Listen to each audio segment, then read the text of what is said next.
Shalom saudara yang dikasihi Tuhan Yesus Kristus. Selamat pagi, selamat berjumpa dalam renungan pada pagi hari ini. Saya mengucapkan salam sejahtera buat saudara semua dimanapun saudara berada. Damai dan sukacita oleh Roh Kudus melimpah senantiasa dalam hati dan kehidupan saudara semua. Sebelum kita mendengarkan renungan firman Tuhan, mari sama-sama kita berdoa. Bapa kami yang di surga, Bapa yang sungguh sangat baik, Bapa dalam nama Tuhan Yesus Kristus, kami bersyukur untuk pagi hari ini. Kembali kami boleh bangun dengan kekuatan, kesehatan dan berkat kebaikan Tuhan. Kami sadari bahwa ini semua adalah anugerah-Mu, dan ini merupakan kesempatan bagi kami untuk kami kembali melayani Tuhan. Kami mau pakai hidup kami bagi kemuliaan-Mu. Berkati kami saat ini mau mendengarkan sabda firman-Mu. Jamah hati kami Tuhan, agar kami mengerti akan kehendak-Mu. Dalam nama Tuhan Yesus kami berdoa. Haleluya. Amin. Saudara yang dikasihi Tuhan, pembacaan Alkitab kita pada saat ini terdapat dalam surat Roma pasal yang ke-16. Saudara dapat membacanya secara pribadi setelah mendengarkan renungan ini. Saya akan membaca Roma 16 ayat yang ke-19. Tertulis demikian. Kabar tentang ketaatanmu telah terdengar oleh semua orang. Sebab itu aku bersuka cita tentang kamu. Tetapi aku ingin supaya kamu bijaksana terhadap apa yang baik dan bersih terhadap apa yang jahat. Saudara yang dikasihi Tuhan, seorang pendeta diminta untuk berkhotbah di ibadah hari Minggu di sebuah gereja yang berlokasi di gedung pusat perbelanjaan. Firman Tuhan yang ia sampaikan pada saat menyampaikan khotbah adalah tentang kesabaran. Selesai ibadah, sang pendeta hendak pulang dengan mengendarai kendaraannya. Di tempat parkir ada banyak mobil berdesakan hendak keluar dari parkiran. Posisi kendaraan sang pendeta tiba-tiba diserobot oleh kendaraan lain. Pendeta itu membuka kaca mobilnya dan hendak marah kepada pengemudi yang menyerobotnya. Tapi dengan cepat ia ingat khotbahnya sendiri agar sabar. Tanpa disangka, ternyata yang menyerobotnya adalah salah satu jemaat yang baru saja mendengar khotbahnya. Jemaat itu menyampaikan permintaan maaf karena ia lagi cepat-cepat untuk menuju ke rumah. Untunglah sang pendeta tersebut tidak marah, karena reputasinya bisa rusak karena kemarahannya. Setiap kita, saudara, sadar atau tidak sadar, punya yang namanya reputasi diri. Reputasi tentang diri kita tersimpan dalam memori orang-orang yang tahu atau yang berinteraksi dengan diri kita. Entah itu keluarga, sahabat, teman-teman, dan komunitas di mana kita berada. Baik di sekolah, di tempat kerja, atau di lingkungan tempat tinggal kita. Reputasi ini terbentuk dari sikap dan perbuatan kita pribadi. Dan dari situ orang-orang menjadi tahu bagaimana reputasi diri kita. Apakah rajin atau malas, pemarah atau penyabar, bersemangat atau gampang putus asa, baik atau jahat, dan sebagainya. Dalam Roma 16 ayat 19 ini tertulis, kabar tentang ketaatanmu telah terdengar oleh semua orang. Sebab itu aku bersuka cita tentang kamu. Tetapi aku ingin supaya kamu bijaksana terhadap apa yang baik dan bersih terhadap apa yang jahat. Orang-orang percaya yang ada di Roma pada waktu itu tidak menggembar-gemborkan tentang iman dan ketaatan mereka. Pada saat itu belum ada medsos seperti sekarang ini, di mana kita bisa memposting status dan membuat suatu pencitraan. Waktu itu tidak ada aksi pencitraan yang masif seperti sekarang ini.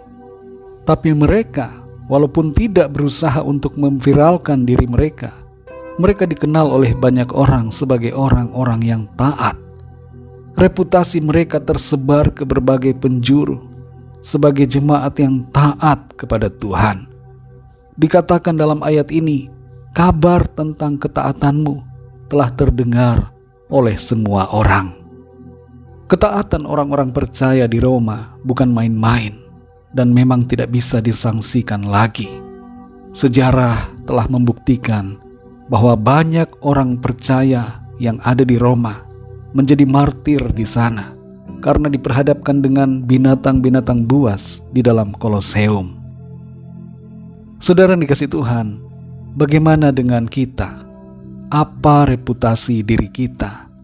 Apakah kita dikenal sebagai orang yang bereputasi baik ataukah buruk?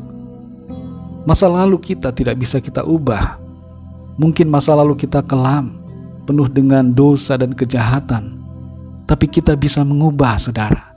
Mengubah cara hidup kita di masa kini dan yang akan datang.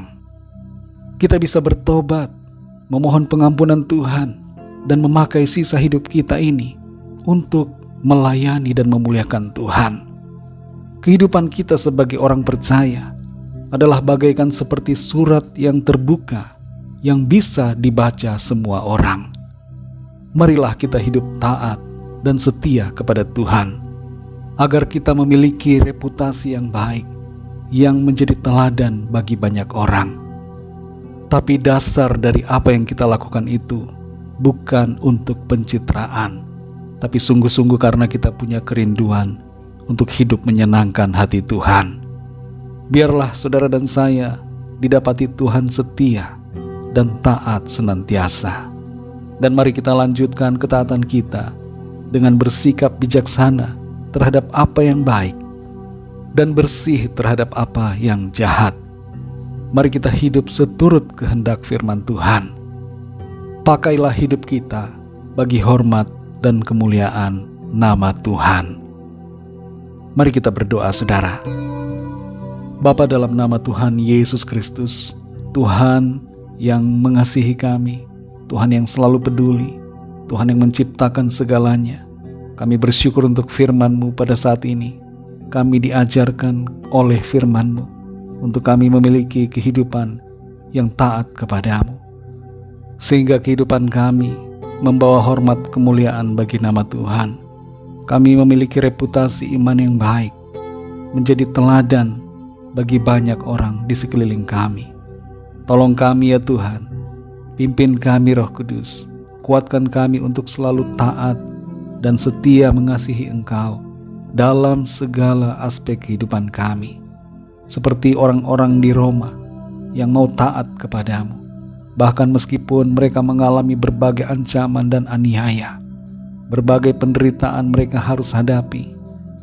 Tolong kami juga Tuhan, supaya kami setia, teguh dalam iman kepadamu, dengar-dengaran dan selalu taat melakukan kehendak firman-Mu. Terpujilah nama-Mu ya Tuhan. Berkati kami di sepanjang hari ini, dalam segala aktivitas kami. Biarlah semua yang kami lakukan saat ini memuliakan nama Tuhan. Hari ini adalah hari keberkatan, hari kemenangan, karena Tuhan menyertai dan memberkati hidup kami. Berkati setiap kami ya Tuhan, jamaah yang sakit dan yang sedang dalam pergumulan masalah. Tuhan berikan pertolongan. Kami percaya kami alami kesembuhan, kami alami jawaban doa, kami alami pertolongan Tuhan. Terima kasih Bapa. Dalam nama Tuhan Yesus Kristus, Tuhan dan Juru Selamat kami sudah berdoa dan mengucap syukur. Haleluya. Mari sama-sama kita berdoa doa Bapa kami. Bapa kami yang di surga, dikuduskanlah nama-Mu, datanglah kerajaan-Mu, jadilah kehendak-Mu di bumi seperti di surga. Berikanlah kami pada hari ini makanan kami yang secukupnya, dan ampunilah kami akan kesalahan kami, seperti kami juga mengampuni orang yang bersalah kepada kami. Dan janganlah membawa kami ke dalam pencobaan, tetapi lepaskanlah kami daripada yang jahat, karena Engkaulah yang punya kerajaan dan kuasa dan kemuliaan sampai selama-lamanya. Amin. Terimalah berkat Tuhan. Tuhan memberkati engkau dan melindungi engkau. Tuhan menyinari engkau dengan wajah-Nya dan memberikan kasih karunia. Tuhan menghadapkan wajah-Nya kepadamu dan memberikan damai sejahtera. Berkat anugerah dari Bapa Surgawi, cinta kasih karunia dari Tuhan Yesus Kristus, dalam persekutuan dan penghiburan Roh Kudus, menyertai saudara semua, sekarang ini dan sampai selama-lamanya. Dalam berkat nama Tuhan Yesus Kristus. Haleluya. Amin. Puji Tuhan, saudara yang dikasih Tuhan, saya percaya firman Tuhan menjadi berkat dan kekuatan buat saudara semua, dan Roh Kudus akan menolong saudara untuk lebih lagi memahami kebenaran firman Tuhan. Tuhan Yesus memberkati saudara semua. Sampai jumpa dalam renungan yang berikutnya. Haleluya!